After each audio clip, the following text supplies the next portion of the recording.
Мы уехали из России в 2022 году. И на тот момент у нас не было никакого четкого плана и не было даже понимания того, а сохранится ли наш доход за рубежом. Было только одно. Мы точно знали, что жить в России мы больше не хотим. Главный триггер и главная причина — это будущее нашего ребенка, ну и на самом деле наше будущее тоже. Мы задали себе вопрос, а в какой реальности мы вообще хотим жить, какие ценности мы хотим поддерживать налогами, какое общество будет вокруг нашей дочери и какой пример взрослых будет перед ее глазами. Давайте сразу скажу, чего у нас не было. У нас не было больших накоплений, ну максимум 3-4 зарплаты. У нас не было никаких зарубежных карт и способов выводить деньги из России. Не было никаких гарантий по доходу, никаких предложений о зарубежной работе.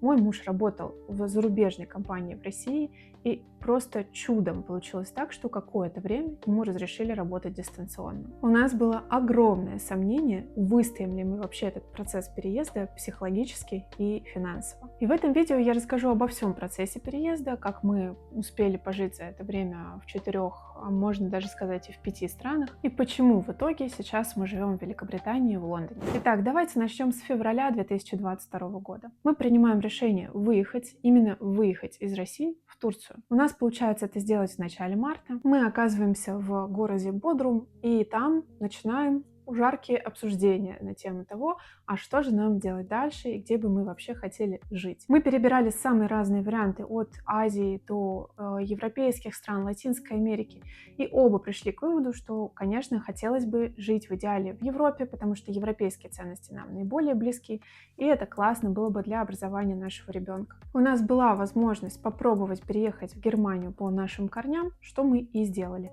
Для этого нужно было вернуться в Россию, заменить наши загранпаспорта и подать документы на вид на жительство в Германии. Что важно здесь сказать, даже если бы у нас не было возможности получить вид на жительство в Германии, мы бы искали дальше другие варианты. В том числе мы рассматривали Турцию, Сербию, рассматривали Португалию, Испанию, именно диджитал визы. Логично было выбрать Германию с учетом того, что там уже живут родственники, и для нас это казался самый логичный простой путь. Но если бы этого пути не было, мы бы нашли другой, так как я уже сказала в начале, наша цель была уехать из России. Пока мы ждали решения по нашим документам в Германии, в России осенью 2022 года началась мобилизация. И тогда мы решили, что мы выйдем из страны и будем ждать решения за ее пределами, чтобы никакие факторы не помешали нам, если что, переехать. Так мы встали перед необходимостью выбрать страну, где мы и будем ждать этого решения. Очень логичным выбором оказалась Азия, потому что там довольно простой визовый режим. Мы выбирали между Таиландом и Бали, это Индонезия, и выбрали в итоге второй вариант, потому что там на тот момент жили наши друзья, с ними можно было вместе снять виллу, в общем, это было финансово очень удобно. Надо сказать, что Индонезия и Бали — это вообще, с моей точки зрения, рай. Там прекрасный для нас климат, там довольно все недорого, и жилье, и еда, и сервис. В 10 минутах от нашей виллы был океан, дочке там было прекрасно, она там пошла в детский садик. А самое главное, что визовый режим позволяет там жить, фактически постоянно. То есть вы просто продлеваете эту визу, если нужно, вы выезжаете на визаран в Малайзию или в какую-то другую страну и заезжаете снова. В принципе, если бы у нас не было каких-то европейских вариантов переезда, то мы, наверное, остались бы там. Там реально было очень хорошо. Это один из наших счастливых вообще периодов в жизни. Я до сих пор мечтаю туда еще вернуться в отпуск. Но, как я и сказала, логика наша исходила из того, что для карьеры мужа, для образования ребенка действительно важно и нужно жить в Европе. И еще, конечно, буду здесь откровенна, что в конечном итоге мы хотим паспорт получить, а не просто постоянно жить на визе с постоянными продлениями. На Бали мы прожили 9 месяцев 2023 года, собственно, с начала этого года до осени. И уже осенью, в октябре 2023 года, мы въезжаем в Германию, в город Дюссельдорф, который мы сами и выбрали. Начинаем там полный процесс легализации, ищем квартиру, находим. Дочка там идет в 1 класс. То есть Германия для нас воспринималась уже как страна, в которой мы хотим жить долго, идти к гражданству и так далее. В конце 23 года мне нужно было съездить в Россию, чтобы уладить последние дела с документами и продать квартиру, которая у нас была тогда в ипотеке. Я застряла там почти на 2 месяца из-за вот этих всех бюрократических проблем. Многие комментаторы пишут, что у нас, возможно, были какие-то большие сбережения или какая-то проданная недвижимость. Где-то 1,5 1,5 года или даже больше мы прожили без всяких там сбережений и доходов от квартиры и так далее, потому что все, чем мы занимались, это поиском комфортного места для жизни, выбором дальнейшей траектории, и даже времени этим заниматься не было. Все это время мы жили на наш заработок. У меня есть свой бизнес, маркетинговое агентство. Плюс я консультирую людей, которые находятся в каком-то кризисном периоде, ищут новые пути для реализации в жизни, дистанционной работы и так далее. Я подробно рассказывала о своем доходе в эмиграции вот в отдельном видео, если интересно, можете посмотреть. Ну так вот, в конце 23 года я еду в Россию, застреваю там почти на 2 месяца из-за всяких бюрократических вопросов. Встречаю Новый год вообще одна, с дочкой, без мужа, это было очень грустно. И когда я возвращаюсь в начале 24 года, в Германию, мне становится прям очень плохо физически и психологически. Я думаю, что это как раз был тот момент самой глубокой ямы иммигрантской депрессии. Во-первых, потому что я пособирала дома вещи и продала квартиру, и на меня нахлынуло такое ощущение, что все, это конец моей предыдущей жизни.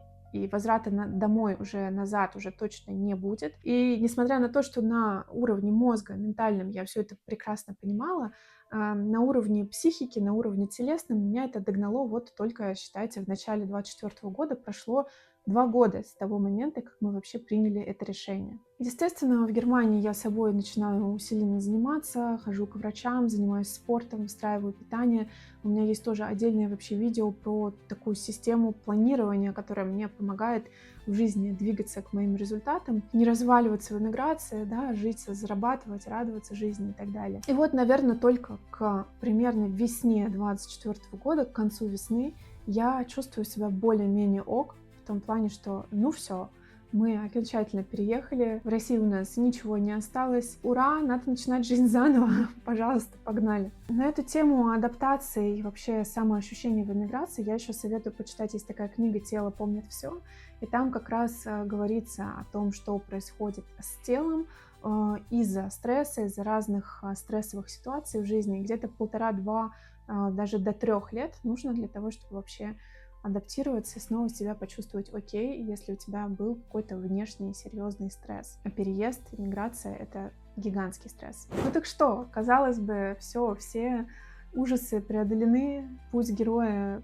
пришел как будто бы к логичному концу, но нет. В конце 2024 года моему мужу приходит предложение о работе в Великобритании, в Лондоне. Надо сказать, что мы думали над этим предложением. Не было такого, что мы сразу согласились, но пришли к выводу, что, опять же, для карьеры это огромный скачок, в том числе для образования ребенка это тоже классный потенциал. Плюс, естественно, язык, который для нас обоих, английский, это намного более сильный язык, чем немецкий. Ну и вообще, давайте объективно, Лондон — это вообще абсолютно другой масштаб по сравнению с любым городом Германии, наверное, разве что с Берлином его релевантно сравнивать. Сейчас мы уже 10-й месяц живем в Лондоне, и я могу сказать, что мы ни на минуту не пожалели о нашем решении переехать. До сих пор я иногда не верю, что мы здесь живем, не потому что это какой-то успех, а потому что я помню точку, где у нас не было ничего, кроме самого решения. И мы даже представить себе не могли, что жизнь заведет нас сюда. Нам здесь очень нравится, мы тут счастливы и строим тут свой новый дом. Давайте отвечу тут хейтерам, которые часто пишут мне, что вот переезд состоялся благодаря мужу. Да, действительно, в Великобритании, в Англии мы находимся по визе моего мужа, по рабочей визе, и мы с моей дочкой здесь в Dependence. Но когда мы выезжали из России, у нас такой прекрасной возможности не было. У нас не было никаких виз, никаких видов на жительство. У нас просто было намерение построить жизнь в другой стране. Ну и вообще все, что мы делали на протяжении всех этих лет, в том числе до иммиграции, это большой совместный вклад. Друг без друга мы бы точно не представляли ту синергию, которая есть сейчас. Так что, ребята, не путайте причину и следствие. Везет, скажет кто-то, но везет тем, кто везет. И первично было решение уехать, а потом же мы искали разные варианты, где дальше жить. Выехали мы вообще с 3 чемоданами, даже не думали на тот момент, а вернемся ли мы вообще когда-нибудь в нашу квартиру, заберем ли остатки. И я хочу, чтобы после этого видео вы унесли одну мысль. Я думаю, что те, кто меня давно смотрят, ее и так уже поняли. Я очень проактивный человек в жизни и считаю, что если ты чего-то очень-очень хочешь, ты найдешь способ, как это получить. Но есть очень важный момент. Нужно всегда понимать, какую цену за это ты готов заплатить. Потому что ничего не бывает бесплатно. И цена таких передвижений — это стресс, это нервы, это деньги,